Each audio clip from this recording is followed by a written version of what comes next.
This session is Leviathan, Command and Control Communications on Planet Earth, with Kenneth Gears and Kevin Thompson. So, gentlemen. Hello, everybody here okay? So the idea for this presentation is strategic analysis. It's traffic analysis. It's a very high level. And so the whole point is to step back and look at millions of communications, not 1 or 10 or 1,000 even. So FireEye is in the lucky place now that it really has access to a lot of data. So we asked to look at 18 months worth of data. And these are malware callbacks, so about 30 million malware callbacks over 18 months. Now there's only 1 million or so of those that are unique. A lot of them are beacons that go on and on. However, what it is a huge data set. And it goes back to 208 countries and territories around the world. From thousands of our sensors and clients all over the world. And so my colleague Kevin is more technical and looks at more individual aspects of malware callbacks, and I'm an analyst, so I just look at the big picture. I just moved to Ukraine a couple weeks ago, so if anybody's watching the news out there and Russia invades, just please raise your hand and let me know. I'd appreciate it. But so anyway, I'm now 2501, ex-FireEye, but Kevin is FireEye. But all this data and all of this insight is definitely FireEye. Kevin? Yeah. So good morning again. Thanks for presenting. This is my first presentation at Black Hat. We were talking yesterday about this being Ken's 10th anniversary of his presentation.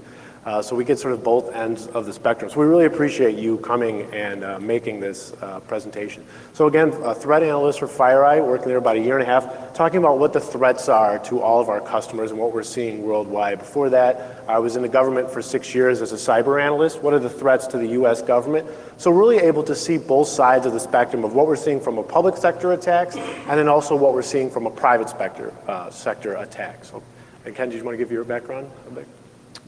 Yes, I was 20 years in government, just a little over 1 year with FireEye, and now I live in Ukraine, so I'm going to do my own thing, doing analysis and writing.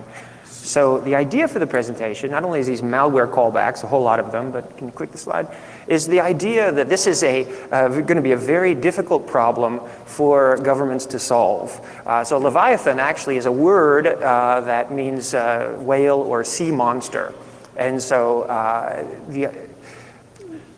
the worldwide malware problem that we currently face is going to be very difficult to solve. And the question also I want to put in your minds is, do even governments want to solve this problem? The reason I say that is because I think governments today probably benefit quite a lot from defending their sovereignty as well as projecting national power via the internet. And so a lot of that is computer network operations that are in fact hacking, right? Or denial of service attacks that are meant to achieve some tactical national objective. So the idea that we've all heard is about terrorism shatter. So we hear it from politicians, you hear it from the media, you hear it from intelligence folks.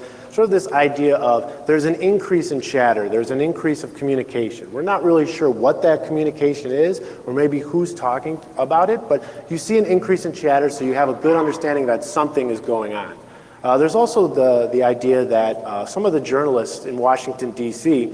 would pay attention to both the White House and the Pentagon and see if there was late night pizza trucks coming or if there was late night fast food being delivered to the Pentagon or to the White House.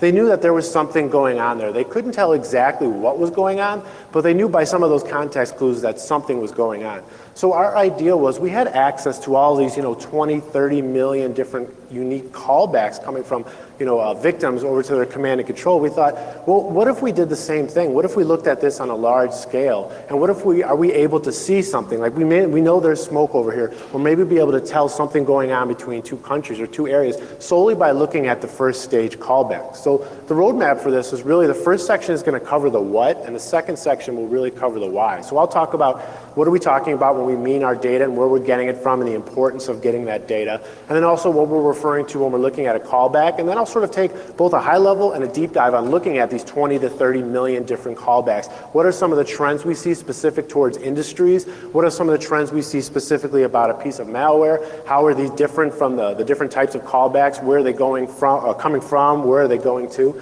And then Ken's going to take that same data, that same 20 to 30 million callbacks, and put that over sort of a geopolitical landscape and what's going on with the world. And let's take a look at these callbacks, and can we see any events, current events or future events that are happening solely by looking at callbacks. Now, we're really keen, and we understand, and we've heard the critique about, well, you shouldn't really focus on first stage callbacks when malware's calling out somewhere, because that's not the end result, or that's not where the attackers are sitting, or that's not where the data is going. So we've heard a lot of that critique about that.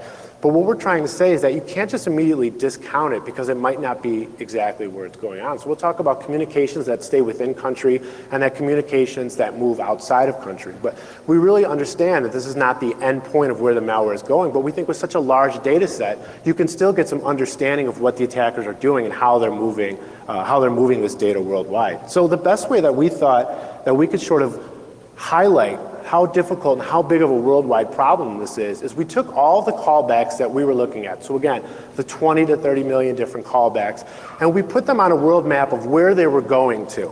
And we wanted to increase the size by the circle of where the increased amount of callbacks, where they were going to, and make that circle bigger. So you can see when we laid it on a map, we were really surprised that, we sort of have this assumption that everything goes either to the US or Russia or China. But when we laid it on a map of where these callbacks were going to from a lot of our customers, we saw that it was just about every country and every place in the world. We saw, I think it was over 200 different countries and provinces and area within the world that was, not what you would assume is just the major places that malware is going to. And one of the things that this really struck us when we saw this on the map is it really amplifies how difficult a problem this is for a law enforcement perspective. You have different jurisdictions. You also have different countries that may not work well together. So trying to solve this problem and trying to stop this from a law enforcement perspective, seeing information like this on a map really makes it difficult to sort of get a handle on this problem. So the data itself that we're taking, again, it's about 20 to 30 million different pieces of callback, around 600,000 to 700,000 unique ones. But I don't really want to get caught up on the numbers. The interesting thing about this, there's two interesting points. The first one is the data that we're using is not from home users. So these are all businesses and these are all government. So these are what businesses and government are facing on a daily basis. And the callbacks and information that we got were not from reverse engineering a piece of malware. We're looking at a DGA piece of malware, and these are all the different possible callbacks that it could go to, or these are the other places that a different malware piece can call to. These are actually pieces of malware that we had seen, and they're actually where they're calling out to. And the way that where FireEye sits for the most part, the data that we're getting is we're usually sitting after firewall, after IPS, after IDS. So that's why I didn't want to focus too much on the numbers, because you could probably get bigger numbers just sitting on a DMZ and something. But we wanted to sort of focus. These are almost the last line of defense data that we're seeing from our customers that were from both the private sector and as well as governments around the world. So the first thing we did is just break down the different pieces of malware and look, okay, so how big of a callback problem are each one of these malware are calling back? So we took each one, and again, the size of the circle is really highlights how much unique communication each one of these pieces of malware has. So when you look at this from sort of a network perspective angle, these are sort of the things that people have to deal with on a daily basis. You see some of these pieces of malware, both advanced and your run-of-the-mill, everyday, commoditized piece of malware. The amount of traffic that we're seeing from these is just huge when you break it down per individual piece of malware. So callbacks and communication, just sort of a quick overview of what we're talking about. So obviously, box get infected, it sends that data over to a server or a spot that's hosted by the attackers. So the important thing about a lot of the callbacks is there's a lot of information about the victims that we're seeing in the callbacks. And they vary from piece of malware. Some of them are encoded, some of them are encryption, but they have things like, is there a webcam attached to them? What sort of antivirus are they using? What sort of security tools are included onto the victim's box. But for the presentation, we really wanted to focus solely on not sort of that other information that comes along with what a victim has, but solely where are they going to? So what sort of domain names are they using? And then where in the world are they going to? So there's a lot of information you can get just solely by looking at callbacks, regardless if it's a stage 1 or stage 2. But we really wanted to focus on where they were going. So the first thing we did was we broke it down by industry. We wanted to see, is one industry sending out more unique callbacks than another industry? So again, we broke it out by industry and then put it, the size of each circle is how many unique callbacks we're seeing from each one of those industries. And education, both in 2013 and in 2014, was by far the largest one that was sending out unique callbacks. Open networks, more of a sharing atmosphere, not as concerned about where their information is going, but education by far is number one. The tech sector, healthcare and government sort of taking up 2, 3, and 4. The interesting thing is when you look from 2013 to 2014, at the tail end of 2013, the financial sector was really starting to increase in the amount of callbacks, unique callbacks that we had seen. And the early part of 2014, the healthcare industry had really sort of caught up in the amount of unique callbacks that we had seen from each one of the sectors. So it was interesting to watch this over an extended period of time to see how different industries, how they increase or decrease as malware changes and as defense changes. So we also did sort of the ebb and flow of, on a 2014 first couple of months, how is this traffic going? Are we seeing an increase? Are we seeing a decrease? And then broken down by each one of the industries, for the most part, there was sort of a steady increase leading all the way up through the first couple of months in 2014. A little small bump towards the end of May, but we're still seeing a steady increase from 2014, from the beginning of the year until now, on the number of unique callbacks that we're seeing from each one of these industries. So the next thing that we wanted to look at is, it'd be interesting to look at port numbers, sort of, challenge our assumptions of, everyone assumes at this point a lot of it is calling out over port 80 or is calling over 443 or something. So we took all the different pieces of malware that we saw and put it out in just port number, just curiosity where they're going from. So we saw over 33,000 different port numbers that were used to send this command and control information out there. And obviously port 80 was by far the highest port that we saw command and control information leaving. But what I thought was interesting about this is you see on that the sort of the second highest bar is in the 15 to 16K port numbers. And the interesting thing about that is for us that really highlighted the fact on how big of a problem zero access malware was that was using sort of these ports, that you could see how large of a spike from all the industry, government, and private sector customers that really had to deal with this. So when we look at it sort of on a port by port basis on all the callbacks, we really were able to see some interesting information about types of malware calling out. And then when we looked at who was the verticals or the industries that sent out the most callbacks, we also wanted to look at, so where are these callbacks going? What sort of interesting things that we see? We assume everything's going to like some random generated name.org. What we did is we saw that there was a handful of command and control callbacks that were actually going to universities around the world. So we took that one step deeper and said, okay, these command and controls that are going to universities and going to .edus, we wanted to break it down by department. Say, hey, is one department getting more of this malware callbacks than some of the other departments? And when we broke it down by department, we saw that for the most part, the library of a lot of these educations is by far receiving the most. After that, the computer science department is receiving them, and then lastly, the School of Law was receiving them. So it was interesting to sort of break it down to see not only were these callbacks going to universities, but what sections of the university were they going to. And then we also wanted to look at, were any of them going to government networks, .govs, and also some IP addresses that were assigned to governments. And what we did is we saw that there was over 20 different countries that had governments receiving command and control communication. Again, this is not the assumption that they're the hackers, or that someone had hacked in and maybe used their domains, but we saw 20 different countries that were receiving command and control communications. And by far, South America was by far the largest area that was receiving command and control communications going to government areas, followed up after that by Asia. We also want to look, well, how often does malware call back to the same country that the victim is in?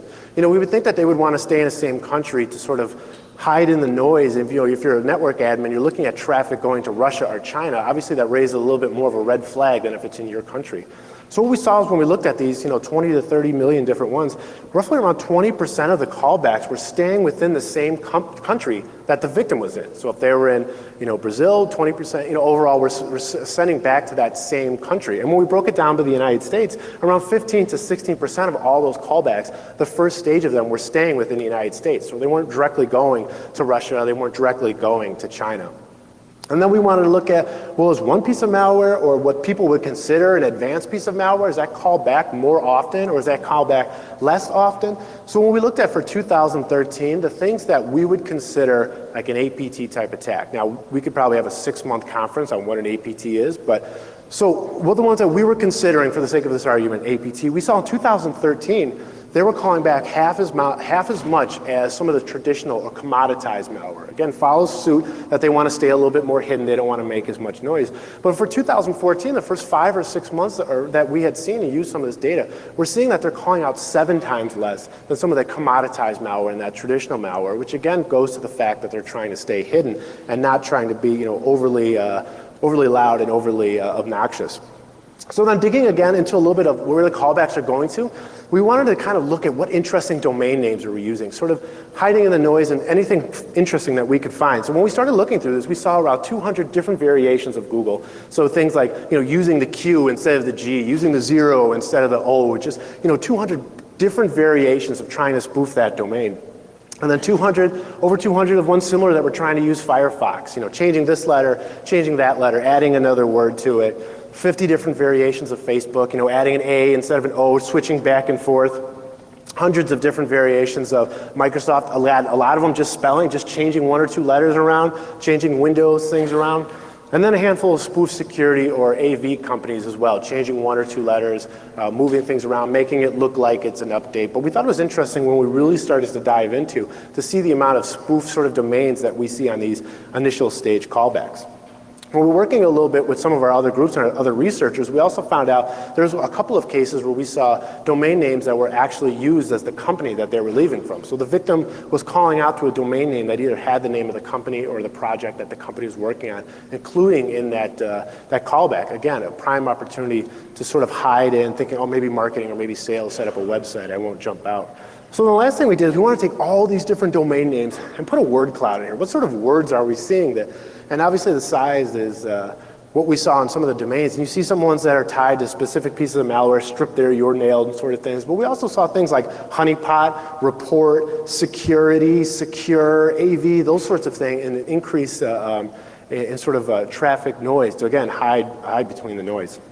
So what? So why is this important? There's a lot of numbers, there's a lot of information. As my favorite philosopher says, statistics can prove anything, 40% of people know that. So what's like the reason for having this data? What sort of information can we get from having this mass amount of data? So what Ken did is a lot of this analysis was taking that same amount of huge number of callbacks and putting that over sort of a geopolitical landscape and came up with some of the interesting information. So this is all of our data on one network map. And it's kind of a heat map as well, and the color and size of the node will highlight the relative importance or the centrality of the node in the network map.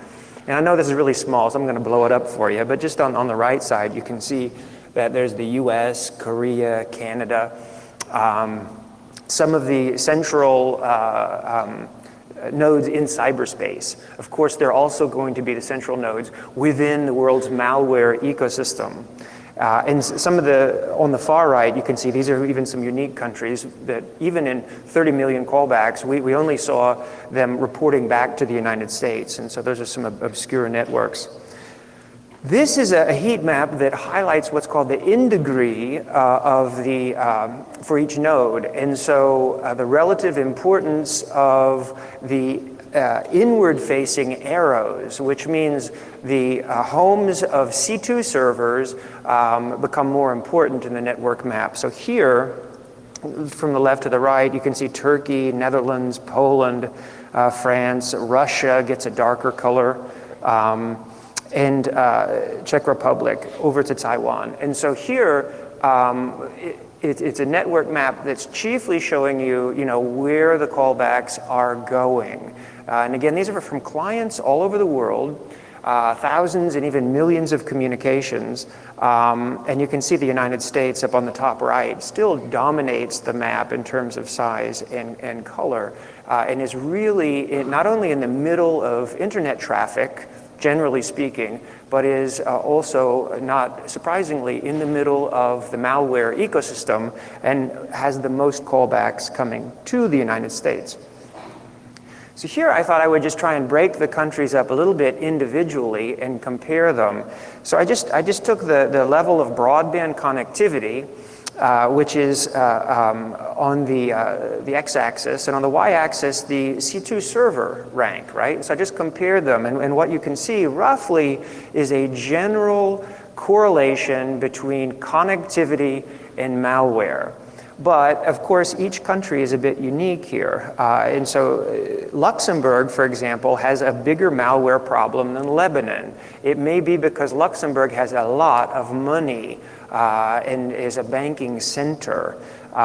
Virgin Islands has a bigger problem than French Polynesia, etc.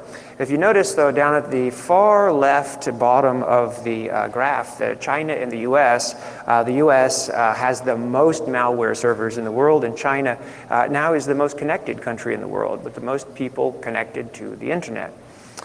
So move on here, and I did promise to draw you a new map of planet Earth based on malware. So here you can see this is interesting enough that it made the cut in the slides. This is just broken up on the right. You see the equator, so that's latitude. Almost all the C2 servers in the world are above the equator. So the little red boxes in this graph, they are based on vertical and country. So if you blew them up, you would see France, legal, India, insurance. But the location on the graph is determined by the C2 server location. So you can see almost all C2 servers are located above the equator. So if you're an investigator, you're a law enforcement investigator, you're going to stay primarily in the northern hemisphere. On the left side, that's the prime meridian running through Greenwich, England. And you can still see that most of malware servers are to the right of the prime meridian. And then the United States dominates most of what's in west of that on this graph. Now, if you just look at callbacks generally speaking around the world from all of our clients, we just drop that into a word cloud. Where are the callbacks going? And in this graph, you can clearly see that most callbacks are going to the United States, which is really interesting. I mean, first of all, maybe it means that the United States is not doing all it can to mitigate this threat and to manage malware. But that's not the end of the story. I mean, the United States has the most computers connected to the internet. We have a lot of intellectual property to steal. We have a free market philosophy, and we're at the center of the internet. We're the home of the internet. So this is also not surprising. But it's still true that everybody's calling back to the United States. And so from a certain perspective, you also think that that gives American law enforcement, counterintelligence, and foreign intelligence agencies opportunities, right? More visibility on what's going on around the world if you're sitting where you can see it, right? Because you have to be able to see something to recognize it, and so this is interesting. And I don't know all that it means. You can come up with your own conclusions about that. But in 2013, according to FireEye data, the U.S. was home to 24.1%, so about a quarter of the world's malware traffic resolved by IP. So here's a large smattering of our clients from around the world, and you can see here, these are all unique callbacks. And so what I really look for in the data, you hear people say, well, we were attacked 10 million times last year. What I'm looking for is a more reliable number, are unique communications, right? And so that's why the number here caps at 3,000, but I'm trying to look for unique callbacks. But still, the point of this graph is that most of our clients around the world, their top callback destination, individually speaking, not just collectively, but individually, is the United States, right? All of the top, for this graph, callback destinations is the United States. But there are some differences out there, and also on this slide, what I'd like to highlight is this interesting point of calling back within your own country in order to lessen the level of suspicion, perhaps on the part of network administrators or security personnel. Because, if you're a hacker in Russia or China and you're targeting the Pentagon, you might want to take the data out through Iowa or Wisconsin rather than straight back to Russia, right? Because I promise you, network security personnel, they're going to look through their logs and they're going to be looking for suspicious connections, right? And so the more advanced attacker you are, the more you're going to try and obfuscate your traffic and anonymize your communications. So in this sense, pulling data back through the country of the victim, it may be an important consideration. And you can see here for South Korea, actually, about half of all callbacks stay within South Korea. Now, maybe the victims and the aggressors are both in the same country, but in this case, about half stay within Korea.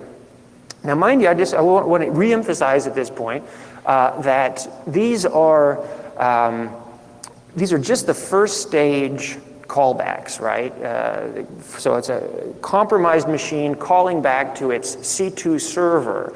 Now, that's not the location of the attacker, or the true source of the attack. This could be, but it wouldn't be a very smart hacker. And I assume there's some kind of a scale, that the most advanced hackers are going to be the most difficult to catch and to follow.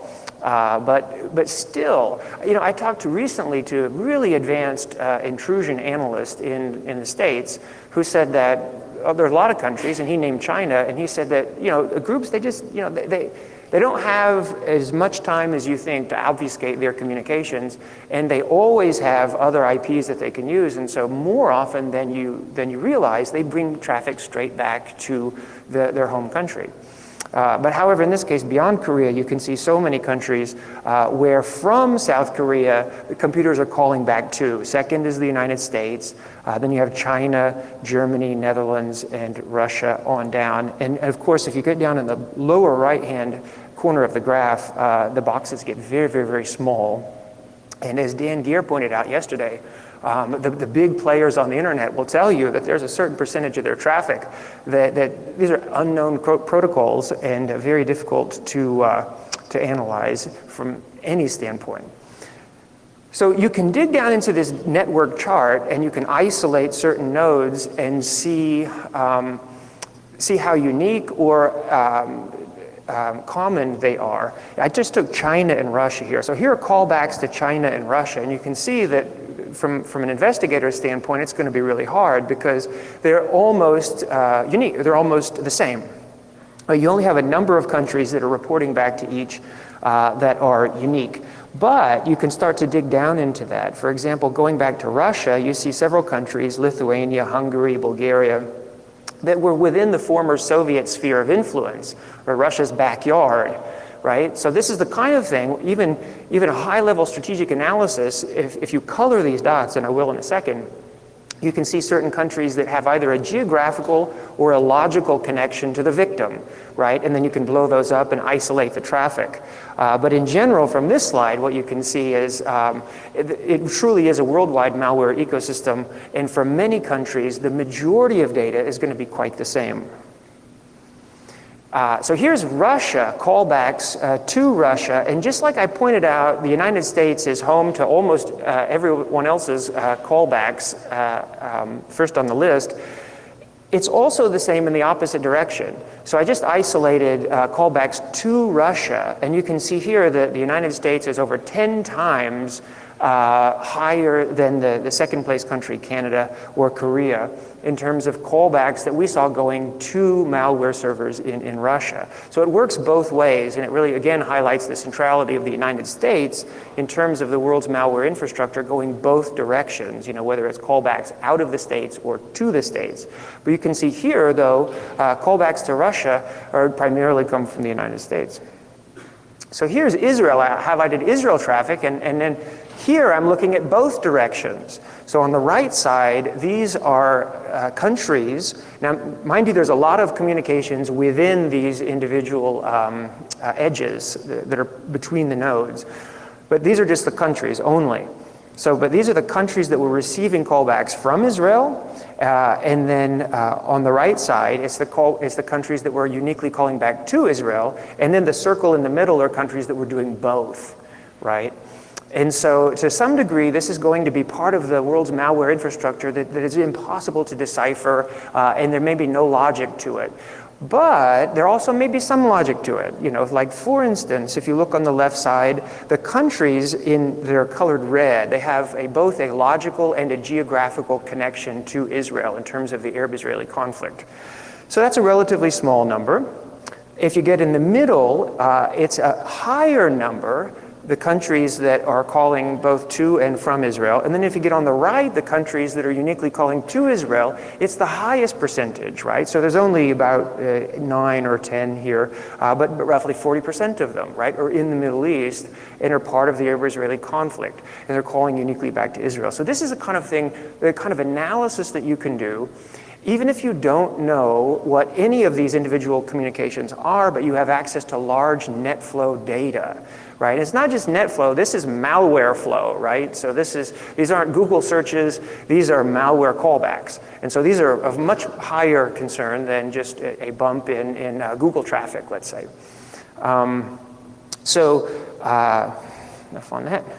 Here I have 2 case studies I think that we'll close with before we talk about any question and answer we may have.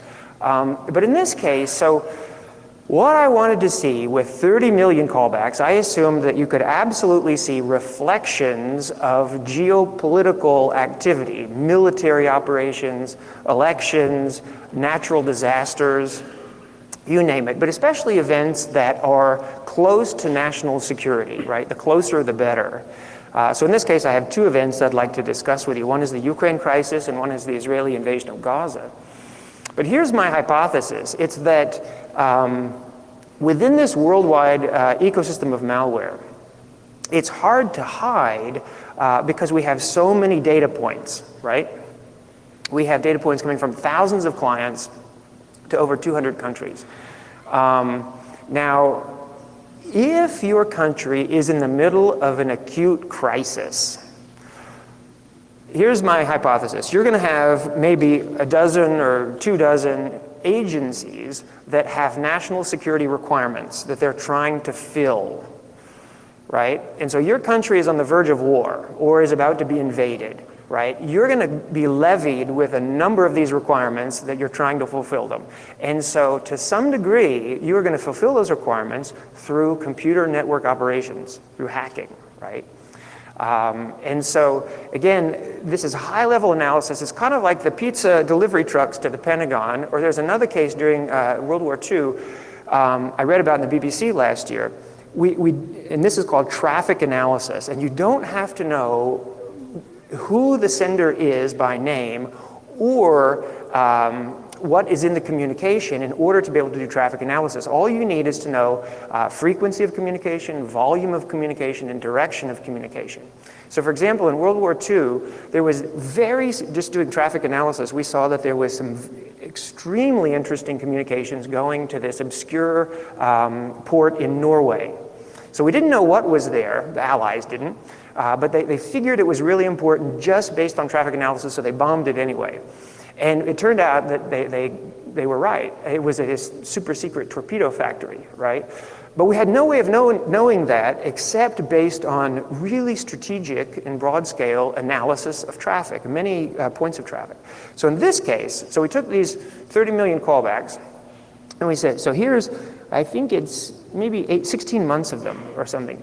And so I said, for the Ukraine crisis, what I want to see, I just want to stack the countries where the IPs resolve to from malware communications.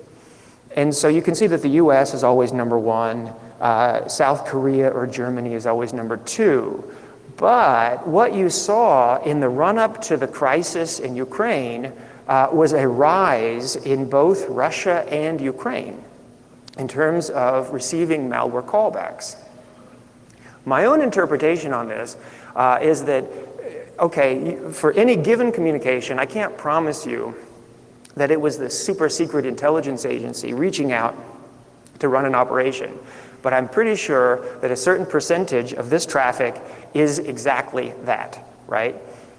They are running computer network operations to fulfill requirements in support of a national security requirement that is necessary because they're in the middle of a crisis, in the middle of a war. Right? So for both countries, you saw a rise, and at the highest peak ever was in March. And in March 2014, that was the same month that the troops in Russia were on the border threatening to invade, that Russia annexed Crimea, that the West sanctioned senior officials in Russia, that Gazprom threatened to cut off the supply of gas to Ukraine, etc. So both countries are involved in a crisis. And I'm not just picking on these countries. I think for any country, you would see this same kind of activity. You know, if the United States or China or Japan or South Africa were about to go to war, you would also see a bump in callbacks. It's just a strategic traffic analysis of high-level data when you have access to a lot of net flow data points. So for Russia-Ukraine, it was really interesting that it really was all verticals in all countries almost. It was really hard to find anything in particular. I couldn't believe really the rise. If you look at our paper, we do have a paper that we're publishing with this, both hopefully through Black Hat and FireEye. And we have a co-author, if I didn't mention that earlier, Abhishek Pidwa, and he's also our third co-author on that paper, and we get into a little bit more detail on it. But I tried to normalize the data, and I tried to cross-examine our conclusions so that we didn't have a result here that was preconceived and unwarranted. But basically, with the Russia-Ukraine event, we saw pretty much all verticals and pretty much all countries were involved in the rise, which told me that hackers are probably able to spread their communications out over a wide variety of networks in countries in order to stay low, or in order to fly low and under the radar. So for Israel-Gaza, I needed to duplicate that result from Russia-Ukraine because that was just one possibility.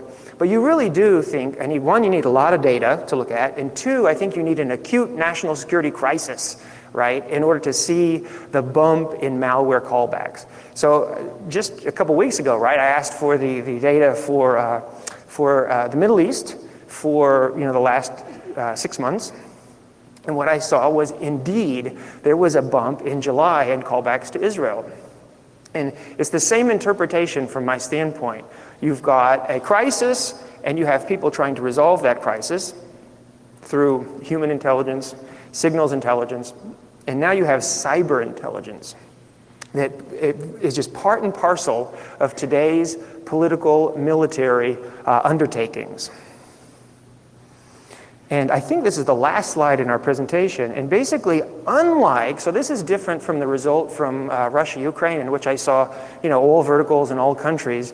With the callbacks to Israel, really, I could isolate them to the United States and to Canada. So I think, a lone hacker groups, nation states, somehow you could isolate this traffic in Israel to a particular part of the world, and that's our part of the world, United States and Canada. But in particular, Canada, if you look at the difference here, now this is numerous verticals.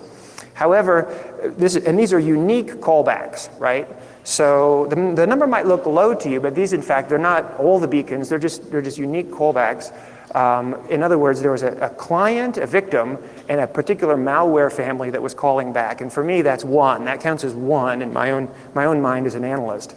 But from Canada to Israel, during this 3-month time span, in May, we only found one unique callback going from Canada to Israel. In June, we found 2, but in July, we found 18.